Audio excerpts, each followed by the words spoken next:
Hello, welcome to flavourful Kovai. இன்றைக்கி நம்ம பார்க்க போகிறது முருங்கைக்கீரையை வச்சு சிம்பிளாக ஒரு சூப். இந்த முருங்கைக்கீரையில் பார்த்திங்கன்னா நிறைய சத்துக்கள் இருக்குது. குழந்தைங்க, பெரியவங்க எல்லாருக்குமே இது ரொம்ப நல்லது. முக்கியமாக பெண்களுக்கு இது தினமும் எடுத்துக்கிட்டால் நல்லா ஆரோக்கியமாக இருப்பாங்க. முருங்கைக்கீரையை வச்சு ஏற்கனவே ஒரு சாதம் பண்ணியிருக்கேன். அதை லிங்க்கு டிஸ்கிரிப்ஷனில் கொடுக்குறேன், போய் அதையும் பாருங்கள். இது செய்யறதுக்கு முதல்ல நம்ம ஒரு பேன் எடுத்துக்கணும். அதில் ஒரு 10 சின்ன வெங்காயத்தை இடித்து சேர்த்துடலாம். அடுத்து 6 பல் பூண்டை இடித்து அதையும் நம்ம சேர்த்துக்கலாம். அடுத்து முருங்கைக்கீரை, இதையும் நம்ம நல்லா கழுவி அப்படியே காம்பு இதோட தான் சேர்த்து போடணும். அப்போ தான் அதோட எல்லா சத்தும் நமக்கு நல்லா கிடைக்கும். எவ்வளோ உங்களுக்கு சேர்க்க முடியுமோ அவ்வளோ சேர்த்துக்கோங்க. மிளகு ஒரு 1/2 டீஸ்பூன் சேர்த்துடணும். 1/2 டீஸ்பூன் சீரகம், 1/4 டீஸ்பூன் உப்பு சேர்த்துக்கோங்க. உங்களுக்கு தேவையான அளவு பார்த்து போட்டுக்கோங்க. 1/4 டீஸ்பூன் மஞ்சள் தூள் சேர்த்துக்கலாம். ஒரு சிட்டிகை பெருங்காய பவுட்ரு.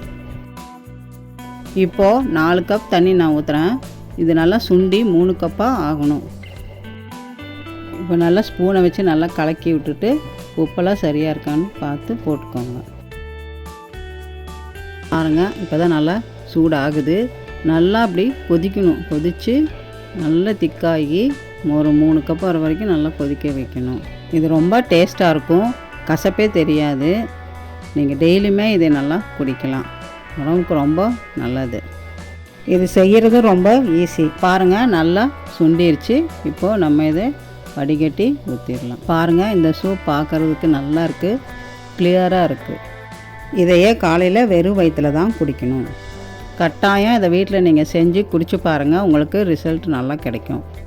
இந்த வீடியோ பிடிச்சிருந்தா என்னோடய சேனலுக்கு லைக், ஷேர் அண்ட் சப்ஸ்கிரைப் பண்ணுங்கள். தேங்க்யூ.